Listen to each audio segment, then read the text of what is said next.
Welcome back to Inspired Inc., the CWS podcast, a show where we promote indie comic creators and become inspired by what they create and their journey of creating it. I'm your host, Brandon Bloxdorf, and today on the show, we have our good friend Clavin Chambers joining us, creator of Icarus Metro and Icarus Studios, and we talk about what it's like running an independent publishing house, balancing convention and promoting with regular life, and what helps drive Calvin as a creator to just get the work done. All this and so much more on today's Inspired Inc.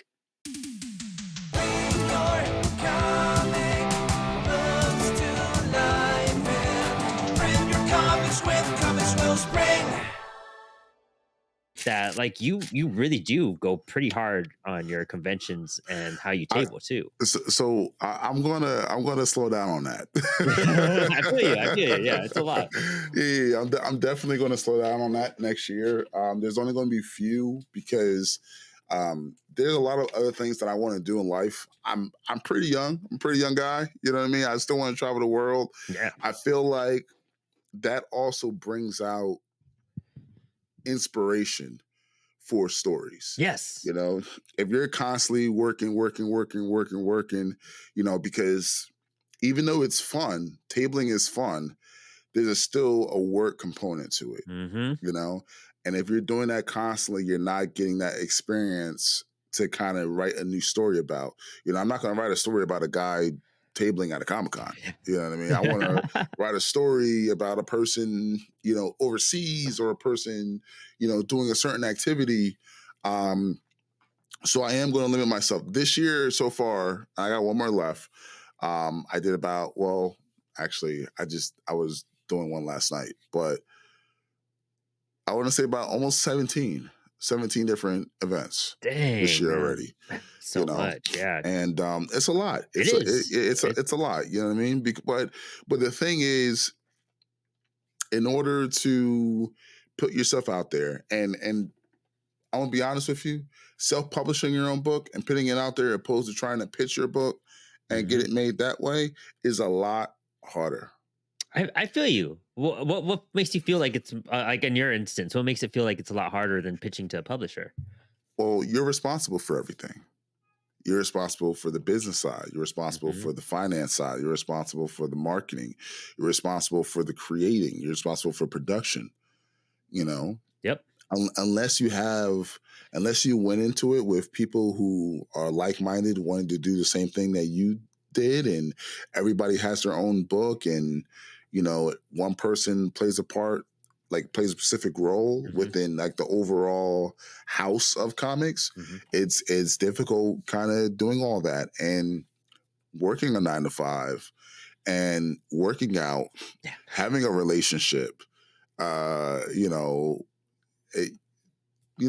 just doing, you know? Yes. Yeah. No, I completely understand. And that's how it is with Apollo. Like, it's if I didn't have like Alex to help me out with the back end stuff and just take care of things and keep it on track, like doing it solo before Alex came into play, like it was the hardest thing ever. And that's why it was such a slow burn, and getting traction was hard, and making things possible felt like literally impossible. It wasn't until I started being able to find a partner or somewhat of a team that I really got to like, okay, I think I can do this. But doing it solo, I mean, I still manage a good portion. We have like our roles and responsibilities to an extent, you know? Yeah. But it's still, dude, it's draining. You It is. lose the sight of where do I create? Like, when's my writing time? Because I have a meeting with this creator and this creator and this creator, and I'm helping edit their book and like doing thumbnail edits and then script edits on someone else's book. And you never really get to like your work sometimes. And that's probably the part that drives me the craziest the most, is like, I just wanted to make one book. And now, you know, I'm so grateful Apollo is producing books like crazy, but I'm still trying to get to like my work, and like I want to finish writing my stories. But you're right. I mean, taking that many events, getting your name out there, making a name for yourself, people knowing about you, I feel like that's going to benefit you in the next 2 or 3 years as you become more focused onto what you're releasing at that point. Well, here's the thing, you know, it may benefit in the long run. People may get to know me. I always say, you know, and it's funny because I've got to really know a lot of people this year. Like the most I've ever met in my life, right? Yeah. Especially within, like-mindedness, people who do and love the same types of things, right? But after talking with some of these people, I realized that we've been in the same spaces for the last 2-3 years, but just did not know each other. I bet. We're not familiar with each other's work. So I feel like being in those spaces, getting that familiarity with other individuals would definitely help me in the long run, would help anybody in the long run, right? But it is a lot of sacrifice. Yeah. When we spoke about doing Heroes Con, I said to myself, I was like, I need to get to Charlotte. I was like, I need to get there. You know what I mean? Mm-hmm. Now, the person who I was supposed to drive with had backed out because of personal obligations.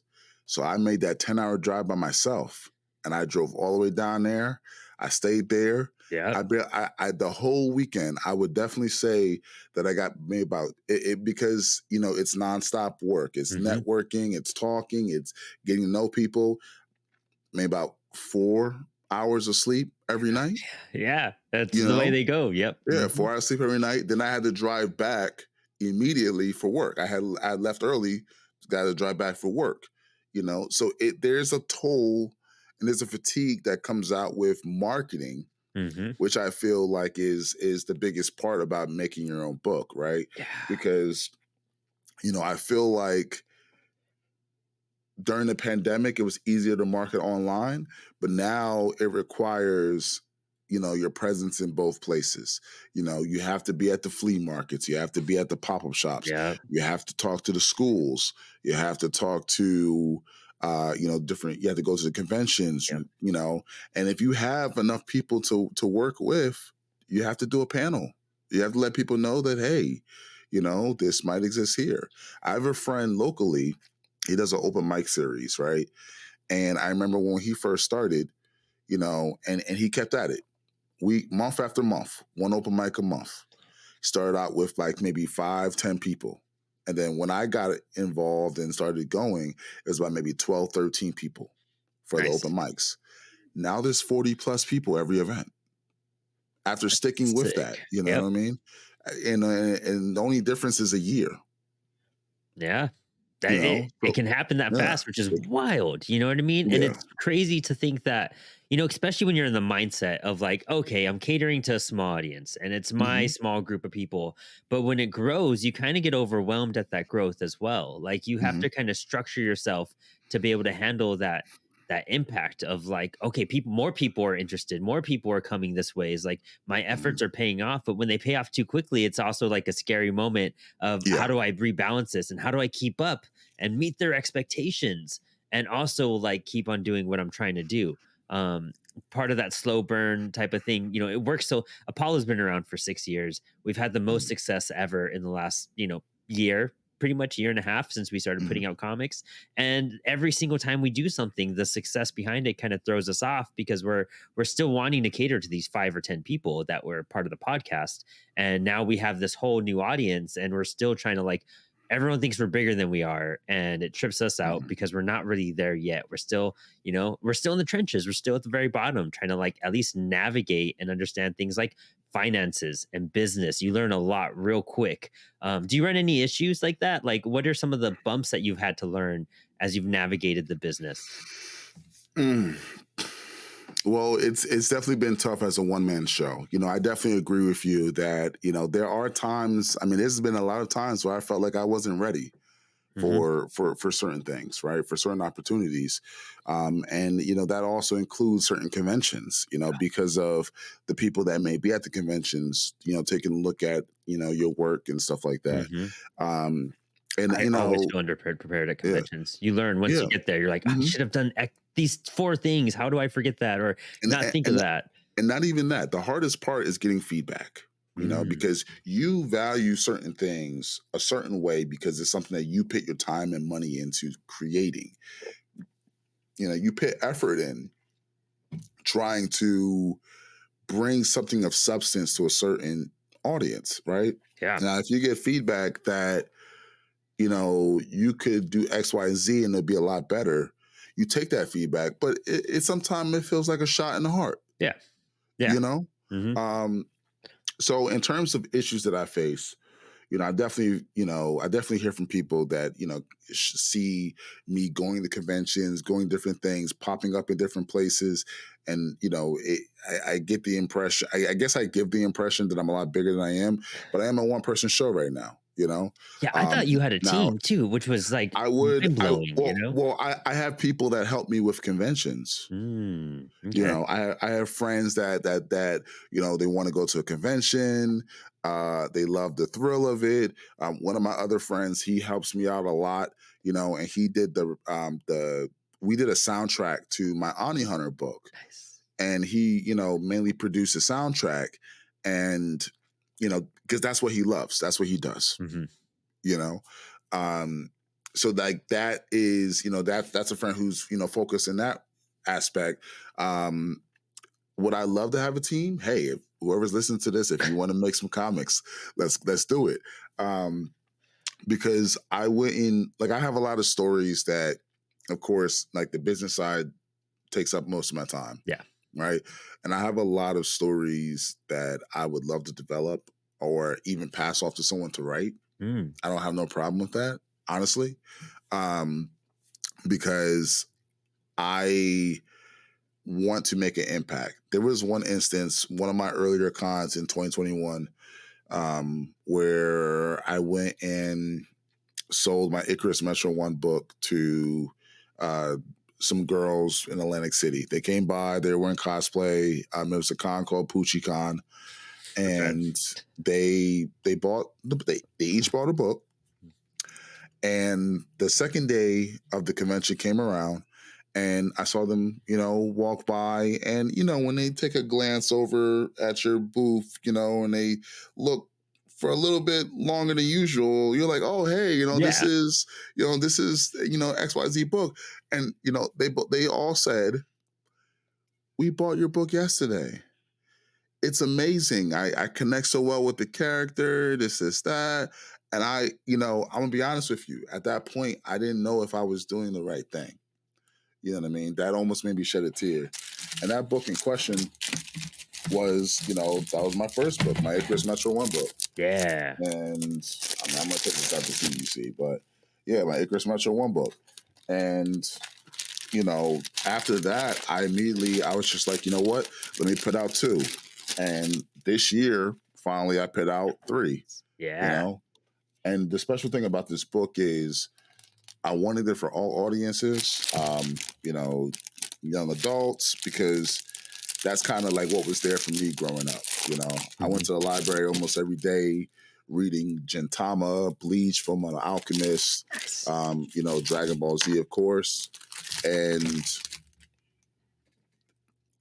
I kind of want to bring that same feel to other people, because that helped me as a person who, I wasn't the popular kid. I wasn't the kid with all the friends, but I found solace in reading good stories that I felt gave me wisdom to keep pushing, And that's what stories are when it comes down to it. It's kind of like I always frame it as survival information. And it could be survival information in the sense of not necessarily like, live or die in like a jungle or whatnot, but like for life, for emotional things, for moments that happen, for any type of story can teach you a lesson. And if you're able to give a piece to somebody to help them get through a day, a moment, like just a situation, that type of survival information is so pivotal, and it could really change people's lives. It clearly changed our lives because now Yeah. we're writing and trying to like send that back into the world. It's like, how do I influence? How do I help save someone? How do I give someone inspiration to go and do this and, find love and passion into something? It's very much like as much of writing and creating is like a selfish act because we're doing this because we have to get these stories out of us and because we really have a calling towards this, but it's also for our audience. We're giving them a piece of us so they could maybe, if they're feeling or enduring or going through something, they could read our stories and resonate and connect, and maybe that is the story that's going to help them through something major, and we really never know that. Yeah, that's the main thing with me. I want to be able to leave an impact in that way so that, the person who, Well, I'm gonna be honest. Growing up, Hmm.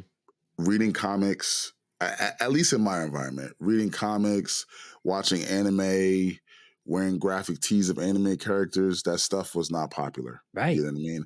It was not looked upon as cool. And now I feel like times are different. I've seen with little cousins and stuff like that.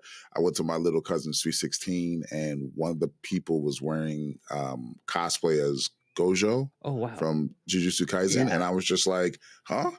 That's amazing. I was like, "What?" At a 316? I said, "Okay, okay," but that was not big.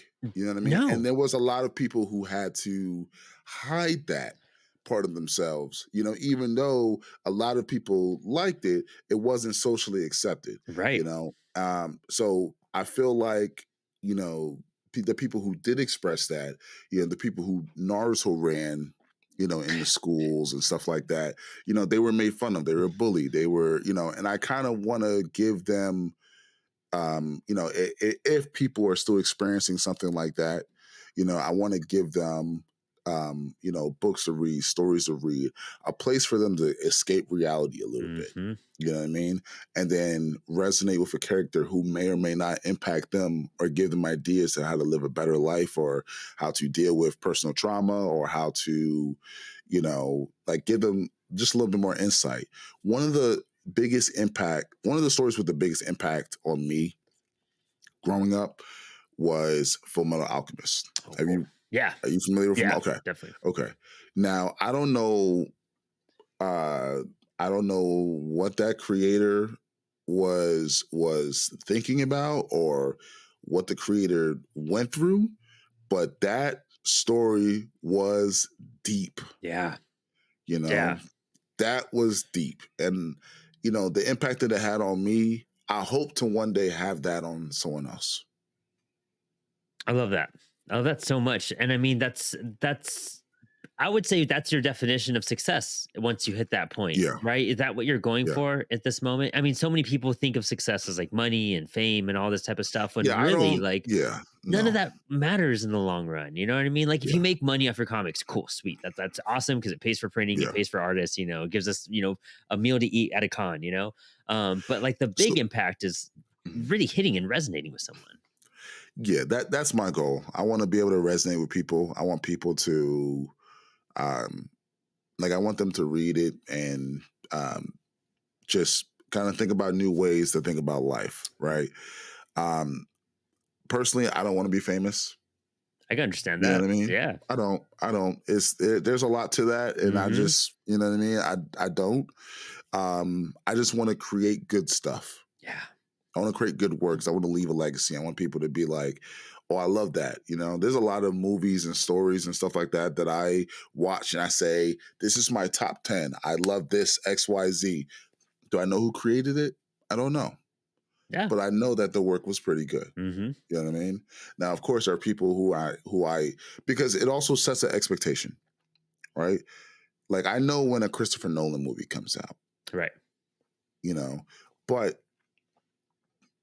that I wish only because I know that his work is like I love his work, but I kind of don't want to have that expectation for other people because sometimes they're positive, they're great, Mm. sometimes they're a miss, you know. But yeah, my ultimate goal is just to put out great work and just to see people smile. That's it. And I mean, that's another thing too, is that like when you start putting those expectations in front of yourself, in front of every Mm. project, that you kind of scare yourself out of projects or ideas Yeah. or stories, or sometimes you don't go with your gut instinct like you would have if you're just like, oh, I'm making this for me and I want it to like, hopefully resonate. But when you do it for yourself, it'll come out a lot better than if you're just like, oh, I got to hold up a mantle. These people are expecting me to make a Mhm. blockbuster hit, and that's that kind of pressure and that angst that can kind of kill creativity at the same time, and put you in boxes and your stories and situations where at the end of it you may not be as proud of it. And Mhm. every time I make a comic with a creator, I always tell every artist, I'm like, I want something that both of us are insanely proud of. Like, let's work together on this, let's collaborate. Like, it doesn't matter if it blows up, it's just that you want to get that story out of you, and you want your artist Yeah. to like love that story so much they're going to pour their passion out into it, and therefore your product's going to be probably phenomenal at Mhm. that point if you two are on that same wavelength in that band.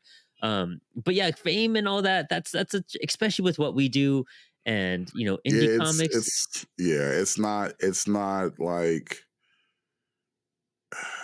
you'll be lucky. Let's just say that. Right, yeah. Yeah, you'll be really lucky. You know what I mean? My goal, I do want to keep creating my own works because I have stories personally that I want to tell, Hmm. but I also know as a writer, I can't just write one thing. Right. you know I write film. My first film is in two different festivals. Oh. Unfortunately for work conflicts, I can't go to the second festival, but my film's actually going to be playing in a movie theater. you know so I'm excited about writing in that medium. Yeah. I would love to write for Boom Studios or Marvel or DC Comics. Yeah. Preferably like Boom or DC because I know those characters a lot more. Mhm. But I would love to do that. Yeah. So I would love to throw my hat in the ring for that. I would love to write a full-on novel series, so that people can not only experience, the characters that I create or other characters within a comic book form, but also, in a novel form that they can carry that be good for schools. I always talking to schools and stuff like that, is something that I feel is not only great for the community, but it also gives people other options on how to live and how to kind of navigate what they want out of a career. Last night, I went to a school in New Jersey and, went there for their tech trade and armed forces night to Cool. kind of give students another outlook or another potential career path other than going to college. Because, some people go to college, other people go to art school, some people go to the military, some people, go into massage or personal training, stuff like that. So I kind of wanted to show people like, hey, this is what I'm doing here. Hmm.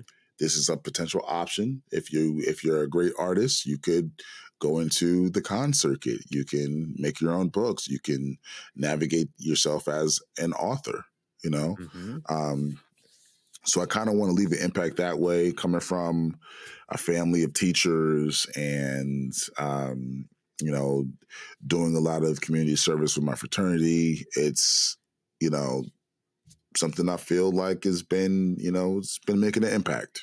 That's so awesome. I had never thought about finding a way to like. So, are you speaking at these events? Are you tabling at these events? What's your involvement with some of the school things you do? And how did that even come to be, really? Mostly speaking. That's awesome. Not tabling at all. Mostly just speaking. So I'll speak. Sometimes I give kids free books. Mm. The PG versions. Yeah. I give them the free books. I would, talk about my journey as a writer. How I got involved with different conventions. How I kind of navigated, the art style that I wanted out of the books that I create, Mm. and I wanted to make sure that they at least know that something like this was possible. Yeah. One of the schools that I spoke to, a lot of the kids didn't know that you can do this. And I didn't find out that I can do this myself until I went to my first Comic-Con, Right. Yeah. And that was like after college, Yeah. Yeah. I went to my first Comic-Con. I met Jason David Frank, rest in peace, Hmm. and Kevin Eastman, Oh, cool. Nice. Yeah. and I, got some stuff signed. I was like, and I see vendors and artists drawing commissions, doing their own work. And then I started getting my own stuff made. And I was just like, oh, like one of the first commissions I got, it's over there somewhere, but I got Emma Kubert to draw like a picture of like me as like half a Power Ranger, like half myself. That's it. And I was just like, and it's funny because I saw her again for Awesome Con this year. It might have been like 8 years later. you know? Yeah. Yeah. And she was just like, oh, wow, yeah, I remember that. Da, da, da, da. I was just like, wow. Yeah. That's so You cool. know, so you know, I didn't know that things like that were possible. And I kind of want to let people and kids know, especially those who have amazing art styles. Like two of the kids actually brought up and showed me their work. Oh, And I'm talking about they're in high school. Like just killer. practice. Like you will go far, you know, with the speed of Mhm. them drawing in class over an hour of the Wow. quality that they drew. I was amazed. But I also feel like a lot of people aren't being told that they can do certain things. Mhm. There's always that one path of go to college, get a job, everything else comes after, Yeah. right? Yeah. But if you have a certain skill set, hone on that skill set. And if you want to make that skill set your main income, find out ways to make that profitable. We know that running a crowdfunding campaign is tough, which is why Comix Wellspring wants to help you out. We offer an exclusive crowdfunding partnership program when you print with us and mention us in your campaigns. When you use our program, you'll get a discount on printing and a social media shout out to help promote your project. For full details, check out the link in the description. Now, back to our conversation with Calvin. Man, and it's so true because you see kids like Morgan Heron and stuff like that, like Mhm, straight out of high school, and they're putting out books and they're fully complete books and they're great mhm, art, great stories, and it's because they had someone there to support them. mhm, And I feel like what you're doing at these schools is one of the coolest things I've heard on the show so far. mhm. Because you need to inspire these kids. You need to Yeah. have someone be there to be like, no, like pursue this. Like everyone's going to tell you go chase money. Everyone's always Mhm, going to push you to chase money. But like when you chase the money, like it doesn't really happen with mhm. happiness either. You're forcing into something you're going to live in regret probably. You're going to just be Yeah. following someone else's path that they wanted, they wish they could have done, or they Mhm, knew was a smarter choice and they maybe failed at what they did, and so now they want you to be the one that succeeds and you the one that changes the family and all this. mhm. You know what I mean? Like there's so many Yeah, reasons to yeah. chase the false like dream life, quote unquotes.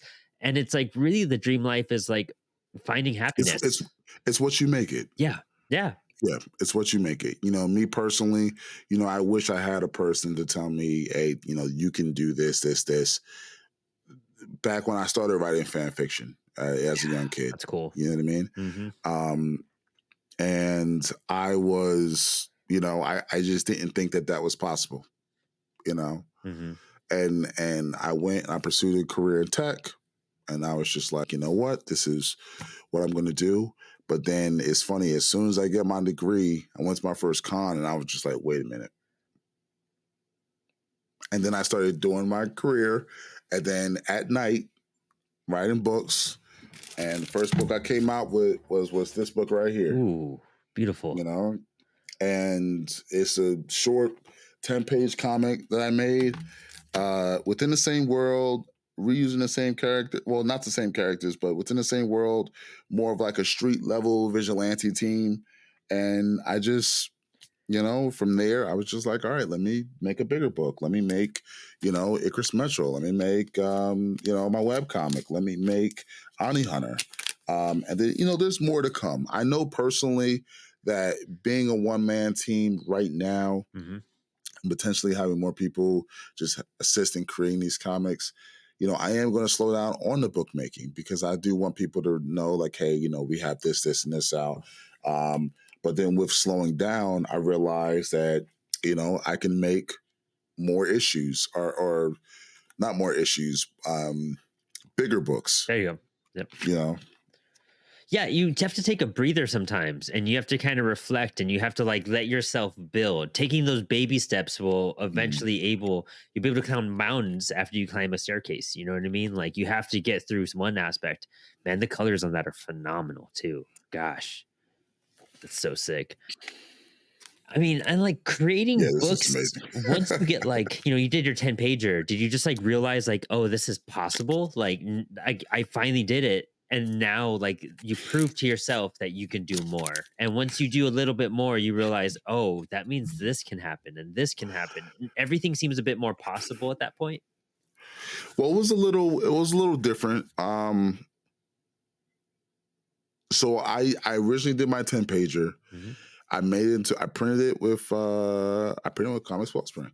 I printed Comix Wellspring. I had a release event. Nice. It sold out, and I was just like, "Yep." I said, "I'm gonna make some more books. It's time," you know. But then I went into the webcomic space on Webtoons.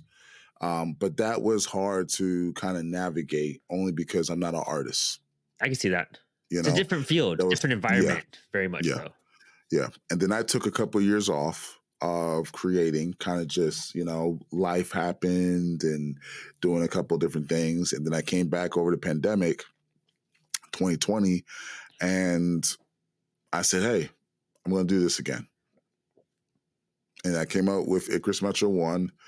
And I planned for like this whole big universe, and I actually have a couple of scripts ready to go now. And it's everything. It's I would say about 1 or 2 books a year since then, and I would say right now is year 3. I love that, dude. And taking your time, like 1 or 2 books a year, even as an indie creator, that's a great pacing. Like that's a wonderful pacing because of like how frequent you're making appearances. The time it takes to market one book and get that book up off the ground and successful and into people's hands. Like fulfillment's exhausting. Like no matter what. Yeah. Like like, and it doesn't matter if it's a big campaign or a large campaign. Like that takes a toll on you. But I think those are all lessons we've learned as making comics. Like, oh, I didn't realize I had to do this step and this step and this step. So those gaps kind of grow a little bit more, but with reason, because you're still being productive within your business. Do you feel like that gap you took, those few years off, like did that help you, like living life, help inspire Icarus Metro and whatnot too? Like were you able to pull more because you lived your life a little bit differently and then went back to creating?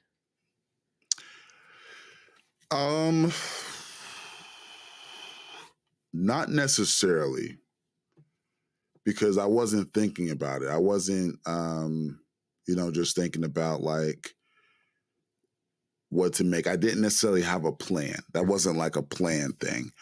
But when I came back with a clear head. Nice. During the pandemic, when 2020 hit, we were stuck in lockdown, and we really couldn't do anything. I feel like that's where everybody got their social media addiction. Yeah. And really hardcore. Yeah. And I kind of just sat there. I was running almost every day. I was doing yoga. I was, sometimes I'll just have some music playing. I'll lay on the rug and I just lay there on the floor. Just let the music play, just think to myself. And while I had that time, everything was remote. I just said to myself, I had a clear head. I was like, you know what, let me plan out what I want out of this book. And me making these stories and stuff like that, it was only supposed to be one like series. Oh, It was only supposed to be one series, 10 books. oh, cool. Right. Yeah. But I had a bunch of characters already made from previously. And I say, you know what? Let me kind of figure out what I want to do with all these different characters and kind of just make it so that everything is open-ended. I made it so that, Icarus Metro, it doesn't have an end date. It can go up to 400 books. Yeah. If I wanted to. You know what I mean? Like, I feel like as a creator, you have the option to do so, especially if you're making the book yourself. Yeah, literally. You know what I mean? You can leave it open-ended. The first book is about Simone Stone and her journey. And, the whole precept arc, where the precepts are the villains for the first, arc, that could be 10 books. Then the next book can be about cops, and then the next book can be looking at the world from afar. It could be whatever you make it. As a writer, you have to understand that you have the power within your fingertips. Yep.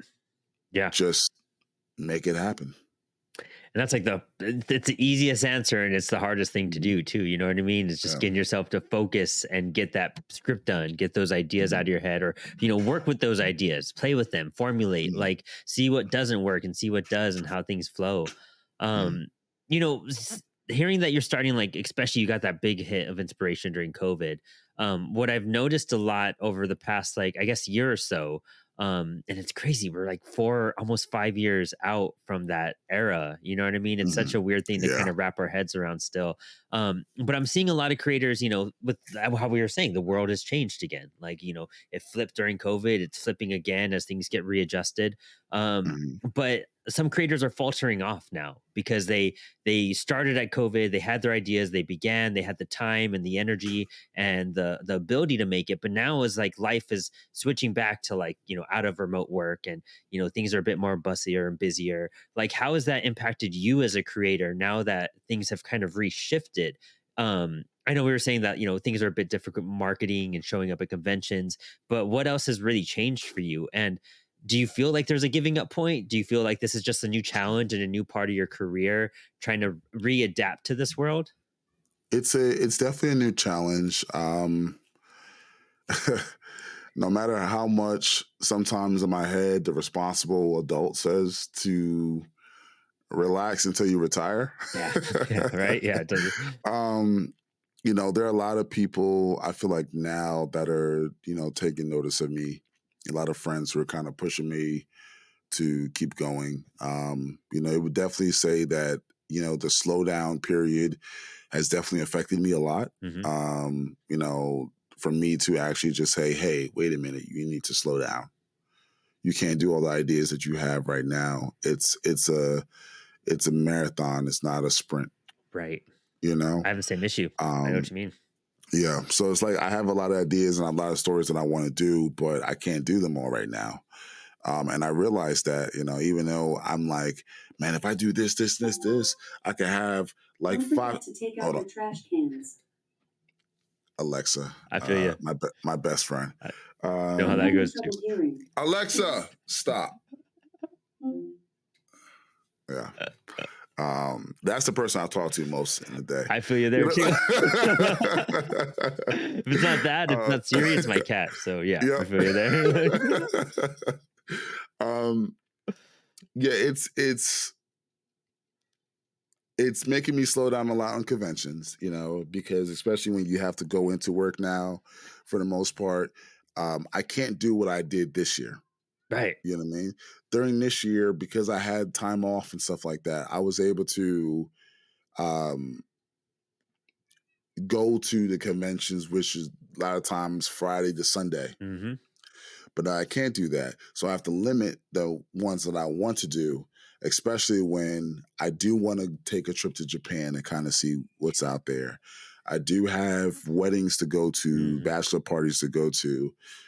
I do have family obligations, so I know that I can't do, which I was doing about 2 cons a month. There was Yeah. one time I did 3 cons back to back, and I Yeah. was just like, I can't. That's really not possible unless I just was not working. And you can't make books of this caliber if you're not working. Right. That's not possible. You'd have to have some Um, sort of, yeah. granted money, you know what I mean, or family Hmm. like thing coming your way to like make that possible, and Yeah. when, Residuals or something. yeah, Yeah. neither one of us are in that position Yeah. at all. So it's making me cut back a little bit. It's making me cut back a lot. It's making me say, hey, I already have a couple of these books. I already started some of these stories. Let me continue to push these. Let me let people know that these exist. Hmm. Let me make a novel instead of a comic book. So to show people, hey, we have this one book. I'll print, get the manuscript made, shop it off some publishers. If they don't want to pick it up, I'll just Amazon KDP. Yeah, do it yourself. That's what we Do it all end up myself, doing. Yep. which is a lot cheaper. But I feel like it. I do feel like it's published, Yeah. worthy. You know, um, but yeah, it's making me think of different avenues of ways I can put stuff out there. And also grow as a creator and challenge yourself, it Yeah, sounds like yeah. too. Yeah. Yeah. Now, do I want to give up? No, but I also realize that, I can still have the same business and the same creativity and stuff. It's just that it may not go as fast as, you may want it to go. Yep. Yeah, patience is a big thing as you start Yeah. making comics. Patience and understanding. I think a lot of people get so caught up on the like, oh, they could be spat out, month after month, Mhm. because that's how the big two. And I mean, when you look at the big two, like, they have delays like crazy because of stuff like Mhm. that. But preparing yourself and making sure what you're executing is to like a certain, degree of caliber that will, you're something like we were saying, you're proud of, and you're going to be proud of Mhm. because you're going to promote this book for years. It's not Yeah. a lot of people forget that. I feel too is that they feel like their Kickstarters are make it or break it, and if that didn't happen successfully, they lost. It's like no, your Kickstarter gets your book printed, and then it gets your book, helps make your book. But Yep. really, the game is like okay, well, I even saw like Tyler the Creator say this, where he's just like, I put out an album a year ago. I'm still promoting it just as like ferociously a year later. It Mhm. doesn't go away. You've got to have that attitude. If you forget about what you've created and just keep on trying to move on, no, you're not going to really get anywhere. You really want to have, especially when you're doing multiple issues, like your number one, I'm sure is your highest seller versus issues 2 and 3 right now. Yes. Got to have Yeah. that breaking point. Mhm. Now, that's only because a lot of people just want to get involved with one issue. Hmm. Me personally, if I were to go back and do it all again, right, I would have made issue 1 Hmm.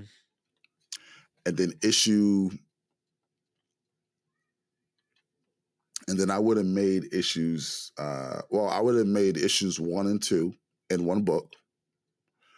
And then I would make issues, um, I would do like each issue would be 2 books in one. That's smart. If I can go back and do it all again, because I know that for one, I write weird. I know that. I write as if I'm writing a novel. Okay. No, well, not a novel. I write as if I'm writing a film. Okay. Like So act as if structures and whatnot. as if I'm writing animation, Mm. right? So when you would read my story, it's definitely open ended. There's a lot of unanswered questions because that will be hinted at, and you have to fill in the blanks as you read it. Yeah. You know what I mean? It's not something that You want to make like the there. audience curious too. Yeah. I want to make the audience curious. I want you to be like, oh, wait a minute. Does that tie into what they said in the first book? Hmm. Or does that tie into what they said in the second book? Like, oh, I remember them saying this. Like, this. Oh, like there's one instance, and spoiler alert for those who want to read my story. There is the girl Simone Stone is in a relationship with the protagonist from issue 2, Viscosity. Hmm. Right? They're in a relationship together. But before you see the interaction between Simone and Viscosity in the second half of issue 2, you see Viscosity and Catalyst working together to stop a cult Oh. in the first half of issue 2, right? Now you see Viscosity doesn't know, but Catalyst has a crush on him. Hmm. And then he, goes off, and then you see him headstrong for Simone Stone. He's head over heels for her, but her love for him doesn't seem as strong as his love for her, even though they're in a relationship. Now you got this other girl who's headstrong for him. So it's like it's like, especially when you have one or two comics, it's hard to kind of really build as much as you would want to, Yeah. because of course there's a cost that comes to creating your own work, opposed to you just being able to write freely and then someone else publishes it. Knowing you'll have X amount of space Yeah, and issues and knowing you whatnot. have specs, space and issues to be able to create it. But that's the type of stuff that I'm, trying to build, and I feel like a lot of other creators are too. Hmm. It just takes time, Yeah. So I would definitely say for those who are listening, if you're interested in getting into an indie book, definitely, for one, share it with as many people that that love pop culture, comics, anime, manga, etc. Share it with everybody that that loves that. Get them involved. If you want that book to stay around, get them involved with the series. If you want the book to come out with issues faster, get them involved with the series. Hmm. 2, be patient. Please be patient, because sometimes it takes longer, because issue 1, for example, issue 2, they came out in 2021, but issue 3 didn't come out until 2024. Mm-hmm. So sometimes it takes a little patience to be able to, put a book out there, but I'm gonna say is this: if you go wait for Hunter x Hunter, you go wait for an indie book. That's true. That's very true. Yeah, honestly. I mean, Teenage Babylon, I've been promoting since before the Punk Anthology, and the Punk Anthology was my first book. That was, May of last year it came out, and I've been promoting Teenage Babylon since then. And all I have out right now is just like, the 10-page Ashcan. And issue 1 is like wrapping up right now. Unfortunately, my artist is in Asheville, North Carolina, where there's a bunch of so it's probably gonna get delayed a little bit as we figure stuff out. But it's one of those things, like, you just got to be patient and know, like, just trust the process, trust the work, and know that it's being worked on. And that's more than what like most people can say, because like when you think about how slow it takes, and maybe you're driving yourself crazy of like the time frame behind it all, like think back to the time before you could even find an artist or even start making comics, and it's like at least things are happening now versus not happening at all. Alexa, stop. That's so funny. Yeah, she's telling me to stop eating, That's amazing. So she's telling me to start my fast. Oh, there you go. Yeah. Time frame. That's sick. That's super cool. I used to try doing that. Yeah. So your question was, how did I navigate finding an artist? Let's talk about that. Like, how do you even go about, when you're especially when you're trying to remind yourself, like, like at least I'm making progress in my book, and you're thinking back to the days of like, I wasn't even making comics. And so how did that come about for you? How did your creation process lead you to this point? And how do you go about finding other artists and formulating all these people that like are creating your books now? Well, I would definitely say that, it was a tough journey trying to find good artists, because I did have a lot of great artists, but they either went up, they got popular and went up with their prices, or they, went offline and, haven't returned. I've been through that many times. Yeah. That's the hardest part, especially when you're getting concept art, thumbnails, like page concepts, and then all of a sudden I think that's the hardest part about starting too, is that you go through, I hate to say it, but like you go through a lot of flakes, and then once you go through you find the people that are just as passionate as you are, that's when you did it. But those flakes like really can just be discouraging when you're starting off. And honestly, with some of the ones that I've experienced, I wouldn't say that they were flakes. But I would definitely say that after okay. And it's funny, I actually just recently came back into contact with this artist. Oh, cool. But it was, so originally Icarus Metro wasn't going to be like a new character every issue following a certain team. It was just going to be a story about Simone Stone. And that was a character that my sister created. And I created all the surrounding characters, and I created just like the story, and I just wrote it. And originally, this was like, let me see if I can I love seeing that, like original inked art. Oh, wow. Yeah, so this was like the original, if I can even. Yeah, you can still see. Yeah, there you go with that tilt. Yeah, there you go. That's the perfect spot. Yeah, that tilt right there. So like originally, like this was like the art. Oh man! And I had got like the first 5 pages made. That's beautiful. But then, I didn't have the money to kind of fund the rest of the project. But then when I did have it, I went back. I couldn't find artists. So, but that's over. I do want that artist.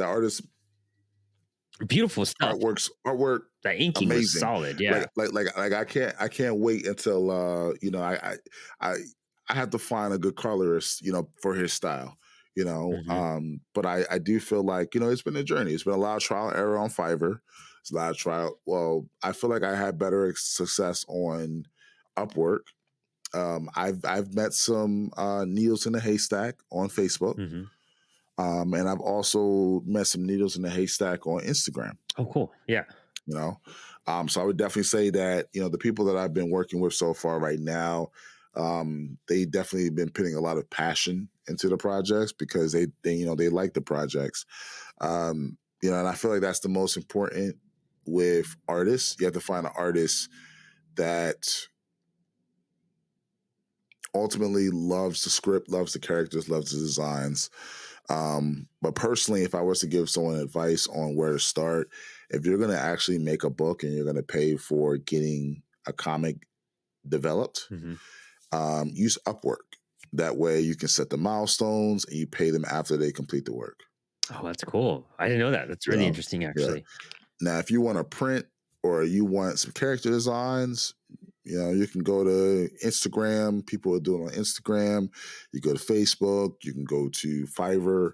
But I would definitely suggest, like, if you're going for long-term work, because you're essentially paying about $100 to $200 a page. Yeah.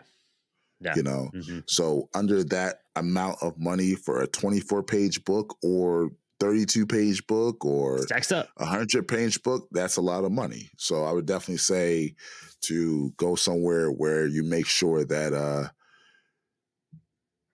person isn't running off with your funds, because saving that money up in this economy Brutal, dude. is Yeah. a little tough. It's a little tough. It's a little tough.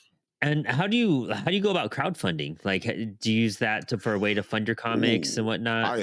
I am not good at crowdfunding. I'm Hmm. gonna be honest with you completely. I wish someone could, give me a crash course, or I can have a team just for crowdfunding, or I could just, be under someone where they're like, hey, we want to crowdfund all your like I wish I had that in my life.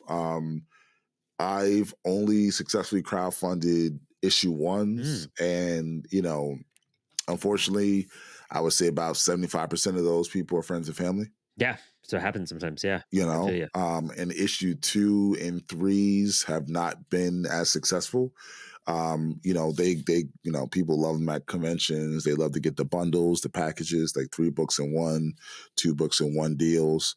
But in terms of crowdfunding those types of books, um, because the stories that I write aren't quote unquote clickbaitish, Mm. Okay. I feel like that also plays a part because you want something that people want, something that other people want. I can see that. Yeah. You have to You know, find a way to like angle you have your to find a way marketing to, towards yeah, that. Yeah. Okay. That makes yeah, sense. yeah, yeah. And I mean, But that's about finding your audience and finding those supporters. And especially when you're starting off, that's really difficult. You know what I mean? Like it is. from the ground that you're building off of. I feel like I've only had success with Apollo because I'd been a podcast for, 4 years before I started publishing and making comics. So I kind of had a base and people would see Mhm. me talk about comics and whatnot. But I've encountered other creators that are just starting and they're just trying to get their feet off the ground and build their audience and build something to get that aspect. And honestly, like even for Apollo, it's getting really difficult to keep books funded.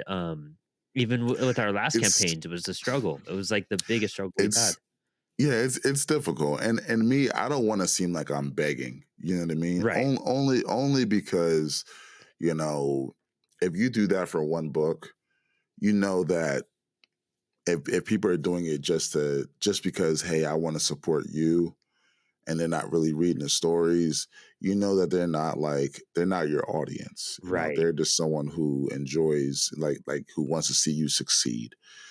I know that the hardest part, I feel like, for creators is to kind of find their audience, not people who just want to buy the book because, hey, I like that guy who talks, he plays the video games, Right. who dances on TikTok, etc. Like I want to get his book because he's a cool guy, but they're not reading the stories, Do you want to get that you know. second issue because you're like, I want to find the fans that want to know what happened. I want to find the fans Yeah, that are like yeah. invested and want to see this succeed and be part of their, their culture, their lifestyle. Hmm. And that's difficult. That's something I don't even know how to answer. I think, for me, I feel like I found the way I based a lot of my stuff was like with a punk rock vibe to it. So I Hmm. try to find an audience with like the punk rock ethos and like mindset, or that love for that. And that's like my drawing point, and my selling point. I market Teenage Babylon as a cosmic punk rock love story. And Mhm. I feel like by mixing certain stuff together, I'm having success with that. And do you think is that part of the thing you're encountering too? Is that you're still trying to find a way just like to summarize and find a way to like find that true connecting point with an audience for them to find your book? Yes, but the only thing is, I don't want to lie about it. Right. You know what I mean? I don't want to lie about it. Like, I want to let them know that the story is still developing, and you have to really jump into the story to really understand, okay, where can this go? Because, I do leave things on cliffhangers always, And the last book, because it was the biggest book that I made, 36 pages, Yeah. um, I left two different cliffhangers, Ooh. you know? Yeah. So, at that point, that can go off into a spin-off series, and that can continue on with this series. hmm So yeah, finding the audience, finding people who just who message the account or comment and say, hey, what happened with this character? When's the next book? When's the next book? Would love that, hmm because right now I feel like I'm putting posts out to the ether, and one thing about me is I know that the first book, in terms of quality and stuff like that, isn't how the third book is. Oh, Richie. I elevate every single time. Nice. Yeah. Now, have I gone back yet and redid everything to make them all one standard? Not yet, but I do feel like that ultimately that shows growth, Yeah. It shows growth in the series. Well, I Like, love for that about example, indie creators too. Is when you see the Mhm, first issue to the fifth issue, then you seeing that growth. I feel is like very exciting because they've been working at their craft, and I think mhm, that's admirable in any stance. Because it's hard to get a book redone in an early stage of any sort of our mhm. careers with independent creators. Um, is it possible that I can screen share something Yeah, with I you? think you can. Yeah, you should be able to. Okay. So, I'm going to show just a little bit of art from my Ani Hunter book. Mm. And it's from the same artist. So it's not the first image that I did for the book. But it's one of the images I don't have on this computer right here, like the stuff I did years ago to kind of design the character. Mm. But I have one of the first covers um, that I did. Let me just see. Share. This right here is one of the first covers Ooh, yeah, I'm excited to see this. for Ani Hunter. So this book came out last October, Oh, cool. and I premiered it at DreamCon and BlurredCon. And I mean, people, they loved it. They grabbed the art. They navigated to it, about a professional basketball player who moonlights at night as a demon slayer. Yes, yeah, and I know which book you're talking Yeah, about. Yeah, there you go. yeah. Yep. So people, they were That's just such a cool they loved it, concept. Such a you cool know. concept. I love that. And thank you, and everybody, like, they liked it. People were just like, every time I say it at the conventions, they walk by, they want to, I say this, and they're like, Right? Yeah. Especially after seeing your banner, oh, because that's what your banner is, okay, of course, hmm, as well. Yeah. yep. Okay. Yeah. Um, Literally, my friend the other day, we were over here. A couple of friends came by. They was like, "Yeah, we want to try the new Dragon Ball Z game." I said, "All right, here's a game. Da da da da. Play each other, etc." Right? And he was like, "Yo, man, when you coming out with that Ani Hunter 2? When you gonna make the Ani Hunter 2?" And I was just like, "All right, let me show you the artwork that I have Yeah. so far." Right? So I'm gonna show you guys the artwork. Let me pull up a window. Now, this is a cover that I have for Ani Hunter 2 so far. Same artist as before. Basically, he said, "All right, I see the work you're putting out there. I see what you're doing on Instagram. Let me go harder." Ooh, It's always exciting. And this guy, and seeing this artwork as an upgrade to what I did previously has definitely inspired me to kind of just push forward and make something a little bit more robust, you know? So it's like I have the script for the most part, but now I'm just like, all right, wait a minute. It's missing something. So right now it's missing something for me to complete. But the art's developing. That's hype. That's super exciting. Yeah, and that's kind of the fun part of the process too, is like seeing like, how am I going to evolve this? How am I going to make this next issue hit harder than the first one? Because issue 1 will sell because that's a gateway point, but making sure your issue 2 hooks them even more, and then your issue 3 really just gets them in and into the series. I feel like that's what you're really focusing on, is like, how do I get the audiences deeper involved every step I take? And because then you're looking at long form audience, and and that's the hard part, is that we're all fighting each other for people at cons. We're all fighting for that attention, and that gets difficult to find somebody to really zone in on. That's what I hate the most about conventions. That, ultimately people can love Teenage Babylon, and people can love Ani Hunter, and people can love XYZ Elemental P, right? But going to conventions, a lot of people have budgets. Yeah. And a lot of times they can only buy 1 or 2. And indie comics are typically not in that budget either, like you're trying to bend them into that budget part too. Yeah, because a lot of times, we're looking at, the big 2, they price their books. The most would be maybe $7, $8 for a variant. A little bit more if it's a certain exclusive, So in addition to getting those, getting someone who, comes out with a new series, something you never thought of before, and we're pricing our books for $15, pricing our hollow variant for $20. Yep. It's kind of like, do I need to get this, or should I just get their website and maybe get it later? Yeah. And that maybe is a feint. Maybe, yeah. So it's that part is tough, and that's something that I'm trying to figure out how to navigate too. And I feel like all of us are. Yeah, it's like how do you put your book out there to be shown to the world?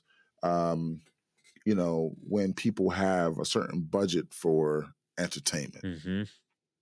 And like you said, this economy does not let us leave a lot of extra budget for entertainment right now. Oh, dude. Especially when you're traveling to these cons, spending money on food. So, if you have a family, there's like, a con's pizzas like are $14 each for like, a slice, it's ridiculous. It's, there's the big things that get in the way, parking, all that type of stuff. Like it's a lot for even to get into the con. And then you're like, okay, how much do I even have left after this $100-something pass for 3 days, and then showing up here and paying $20. Yeah, right. $350, right? Oh no, yeah. Well, tabling for sure. Yeah. I was thinking just like passes to get in the con, But I'm looking at New York Comic Con right now. One ticket's $75. I mean, it's a lot. You know, and parking for that. I mean, or Metro.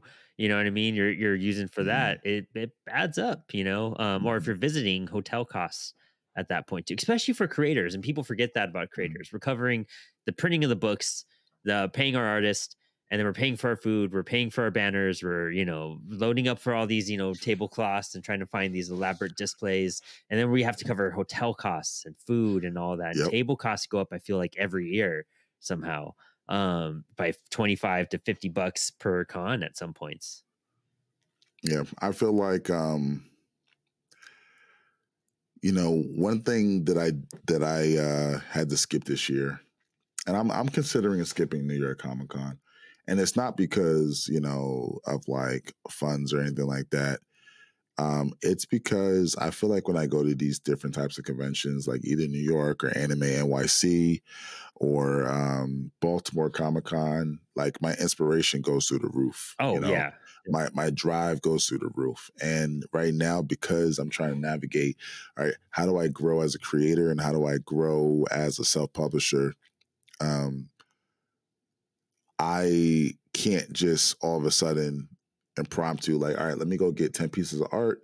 Let me go, throw a couple of promoted posts on. Let me go, look for new items to buy to sell on the website. I can't do that right now. Right. But those conventions definitely, build that. I know one thing that, like, when I used to go to Anime NYC, I would see, small publishers and other people had like these crazy booth exhibits, and I'm just like, I need that. Yeah. And as soon as I found out the names of the people who design them and make them, I said, not right now. Yeah, I figured that. But you kind of want that, because as a creator, you want to give people an experience. And and because that's something that essentially you would want for yourself, Now, it's not a selfish thing, but you ultimately want people to feel welcome within the environment that you're creating.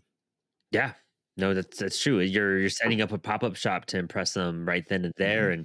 But also, like, not being able to make it to cons. Like, I love I love the idea of you taking a break. I think that's like, or slowing down a bit, because that sense of FOMO really hits when people are at conventions and you're not, and then the exclusives and just the Oh, experience. Like, it broke my heart I couldn't make it to San most, Diego this year. Like, and I would go so most much. definitely. Yeah, you get that huge Yeah. sense of FOMO, but like, these cons aren't going to stop. They're going to be back next year, and then like taking a year like to slow down and focus on stuff means they're going to come back bigger and better and stronger and more focused, with more material, with more experience, with a better mindset probably too. Yeah, I would definitely say it's also for me about figuring out what spaces I want to be in. That's true. Yep. I'm sure you learned a Because lot of what worked and didn't work this year at certain yes, conventions. Yeah. yes. And then I also, learned what conventions for me, for my type of books, are profitable and not profitable. Yeah. And there's some that I realize that I need to go to meet people, and it's not about me selling books, you Yeah. know? Yeah. A Heroes Um, Con was a huge networking con for me. It wasn't mhm. a selling con. I did not make tables No, back at all. Like, no, that was, me neither. but I got to, you know, that was a good spot for yeah, you and me to connect. Like, yeah. we got to get dinner, and we got to get pizza, and we got to hang hmm out, and hmm then introduce other Yep. friends. Like, that makes it worth it We towards got, the end. we got pizza, and yeah, then they messed up my order, right? Oh yeah, there I was a think whole so. ordeal. Yeah, the girl Yeah, was not a there good was a whole waitress. ordeal with that. Yeah. But you didn't have to Oh experience that man. alone. At least you're with friends that were just like, Yeah, "Oh no, we'll yeah. kick it with you." Like, Yeah. I was just like, I don't even remember what I did with that food. I know that, yeah, that was definitely a blur. But yeah, you navigate different spaces. I know, like, one of the things that I'm looking forward to, hopefully being in San Diego, Mhm. hopefully being in New York Comic Con next year, hopefully, returning to Heroes Con, and, returning to Dream Con, and, just some of the bigger spaces like that. Yeah. Um, I remember one time, one of the best exhibits that I've seen for a indie creator. They make manga out of Texas, and I saw them make a booth where they sold, like, an exhibitor booth, but it looked like one of those, like, ramen shops, Oh, like, sick. and then instead of selling ramen, they were selling their manga books. Oh man, I that's was just smart. like, That's smart. oh, okay. Now, I know I can't do that in travel, that type of Mhm. experience, but if I was able to do something like that, similar, within New Jersey or New Yeah. York or Pennsylvania, then that would be, a little bit easier to do. But, like I said, with self-publishing, the sky's the limit.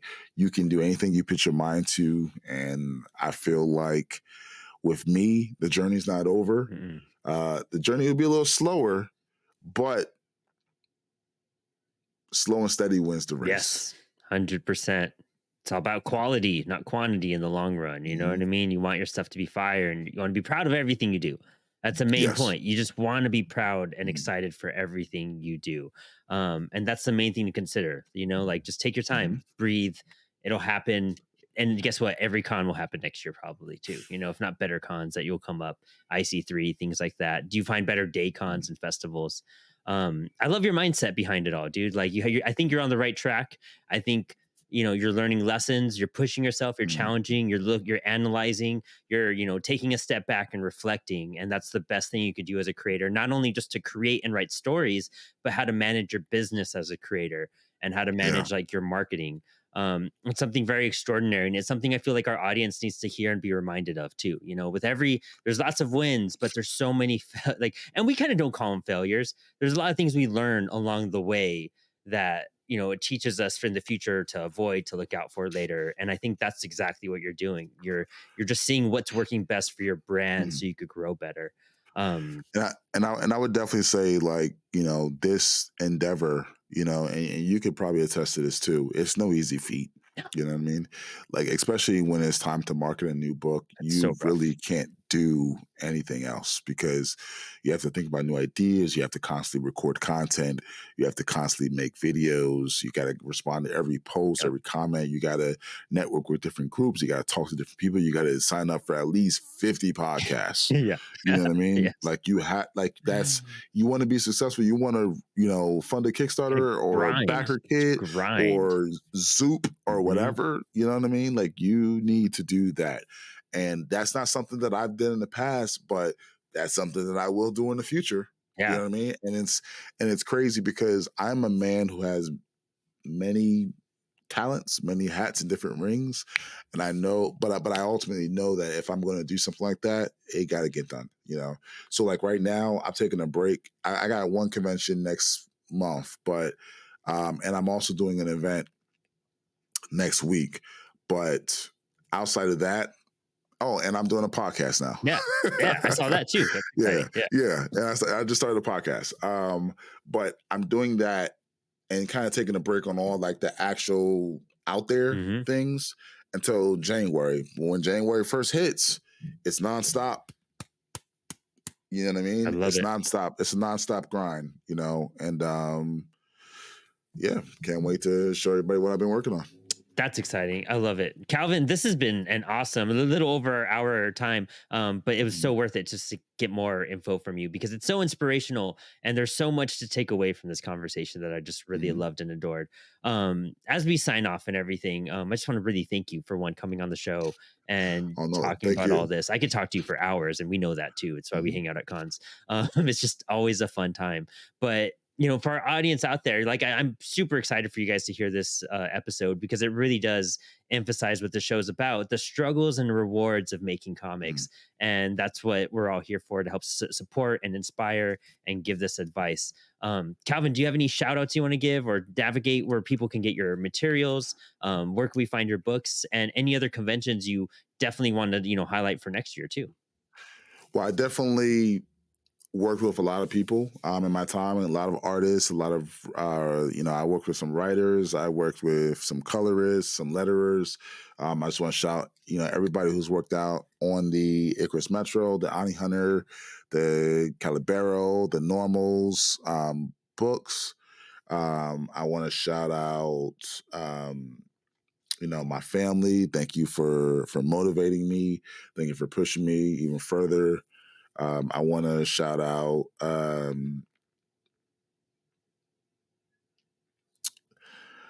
all the people who presented me with opportunities. Being at different places. Like I said before, we're going to be at AwesomeCon next year, AwesomeCon 2025.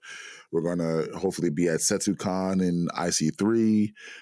We're going to potentially be at Super New Jersey Expo and Boston Comics in Color. I hope so, because I know they're the same weekend. Uh, Yeah, yeah. so it's gonna be tough. But either way, we're gonna make our presence known. We're gonna keep making books. You can check us out www.icarusmetrocomics.com or www.icarusstudios.co. So you can check out us there. You can subscribe to the email list. Then you'll get emails weekly from us, different sales. We got surveys. We got, you get a free book with the survey. We have a podcast. It's called the Cultural POV Podcast with me, with two other co-hosts, the other Mariah and the Hungry Bleak, Antonio and Mariah. And, we're talking about like film, comics, books, TV, everything related to pop culture. So we just started that up. And I can't wait to show y'all more with Ani Hunter, the Icarus Metro series, and other series that I have in store. Love it. Love to hear it. Love to hear about your experiences and everything you're up to. It's so inspirational. And I can't wait to see everything you put out next year. And hopefully we bump into each other a whole lot at cons as well. Oh so yeah. excited. Oh yeah. We have to plan schedules. Yeah, definitely. I'll share mine once I get the lockdown. So excited. Okay. And so Calvin, thank you so much. And for our audience, thank you so much for tuning into another episode of Inspired Inc. It's always a blast interviewing these creators and highlighting them and getting you to know them even better. So please go support their work. Check out Calvin's links in the bios. And as always, check out Comix Wellspring for all your printing needs. Check out our other videos as well, our spotlights, where we're having even more creators come on and share what they're up to and what they're creating, so you could discover even more indie comics. And don't forget, every Thursday night is Spilled Ink. We do live drawing with our friends, and it's been a blast the last couple weeks as we did Inktober and the prompts and everything. So it's been so much fun. But thank you for tuning in. Thanks for hanging. Stay creative and stay inspired.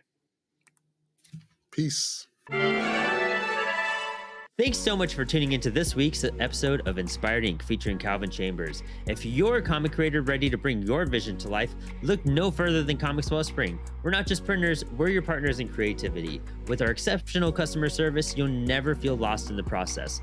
Need your comics fast? Our lightning quick turnaround times have got you covered. And for those big ideas you have, our industry-leading bulk pricing options make printing large runs a breeze. Don't let your masterpiece gather dust on your hard drive. Click the link on the screen now and let's turn your pages into reality.